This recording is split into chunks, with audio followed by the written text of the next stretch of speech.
केंद्र सरकारतर्फे आयोजित राष्ट्रीय क्षयरोग निर्मूलन कार्यक्रम निर्देशांकामध्ये कोल्हापूर जिल्ह्यानं पटकावला राज्यात प्रथम क्रमांक।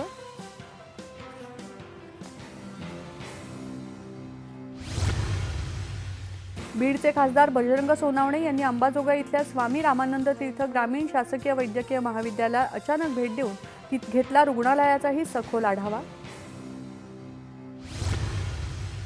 जळगाव जिल्ह्यातल्या अनुभूती निवासी स्कूलमध्ये झालेल्या 17 वर्षांखालील मुलींच्या राष्ट्रीय योगासन स्पर्धेत महाराष्ट्राच्या संघाने पटकावलं सुवर्ण पदक आणि विजेते पदक। गडचिरोलीच्या आरमोरी नगर परिषदेच्या विषय समितींच्या सभापती पदासाठी पार पडलेल्या विशेष सभेत बहुमत असलेल्या भाजपच्या 5ही सभापतींची बिनविरोध निवड। जळगावच्या खानदेश कॉलेज एज्युकेशन सोसायटी संचालित शैक्षणिक संस्थेतर्फे महिला नेतृत्व या विषयावरील विशेष कार्यशाळेचं करण्यात आलं आयोजन। चंद्रपूर जिल्ह्यातल्या देलनवाडी इथे शंकरपट आणि झाडीपट्टी या पारंपरिक नाटकांचे प्रेक्षकांच्या उत्स्फूर्त प्रतिसादात झाले सादरीकरण।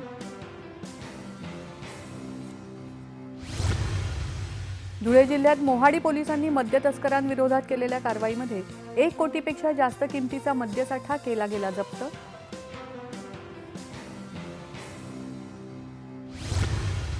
आणि यवतमाळमधल्या वीर बापू बिरू वाटेगावकर सेवाभावी संस्थेतर्फे भव्य मोफत वैद्यकीय रोगनिदान शिबिराचं करण्यात आलं आयोजन।